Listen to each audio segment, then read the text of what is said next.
लोकांची गैरसोय होऊ नये यासाठी मणेर यांनी रस्त्यासाठी स्वतःची जमीन सोडली. प्रशासनाच्या भोंगळ कारभाराने रस्त्याची दुरावस्था. तला हा मणेर.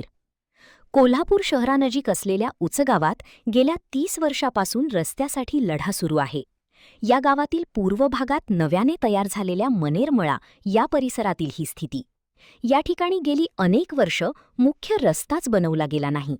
विशेष म्हणजे पुणे-बंगळुरू राष्ट्रीय महामार्गालगत असलेला हा परिसर आहे. पावसाळ्यात चिखल आणि खड्ड्यातून वाट काढत नागरिकांना प्रवास करावा लागतो.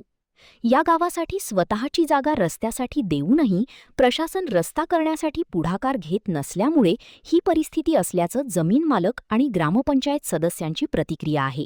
पाहूया ते काय सांगतात. गेली 70-80 वर्षापासून हा आमचा रस्ता, हा आमची पर्सनल प्रॉपर्टी आहे. ह्या आमच्या पंजोबांनी घेतलेली जमीन आणि रस्ता सोडायचं कारण म्हणजे पायवाट, ते अजून पण पायवाट आहे. सर्वसामान्य लोक माझ्या मतदारसंघामध्ये राहतात.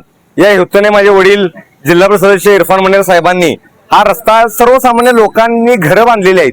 त्या हेतून हा रस्ता आम्ही सर्वसामान्यांसाठी खुला केलेला आहे. आणि हा रस्त्याचा तुम्ही जर इतिहास पाहिला तर 2014 ते 2019 मध्ये आमदार अमल महाडिक साहेबांच्या नेतृत्वात हा रस्त्याचं काम शेवट टप्प्यात आलेला होता. तर 2019 ते 2024 या काळामध्ये माझ्या आमदारांनी हा या रस्त्याला खो घालण्याचं काम केला, विकास कामाला. तर परत 2024ला आमचे नेते आमदार अमल महाडिक साहेब हे निवडून आले आणि परत हा कामाला गती मिळालेली आहे. तर माझ्या या सर्व गावातल्या नागरिकांना माझं आव्हान आहे की हा रस्ता आमदार अमल महाडिक साहेब, खासदार धनंजय महाडिक साहेब व माझे जिल्हा परिषद सदस्य इरफान मणेर साहेब यांच्या नेतृत्वात आणि यांच्या मार्गदर्शनाखाली लवकरच हा रस्ता सर्वसामान्यांसाठी खुला या ठिकाणी होणार आहे.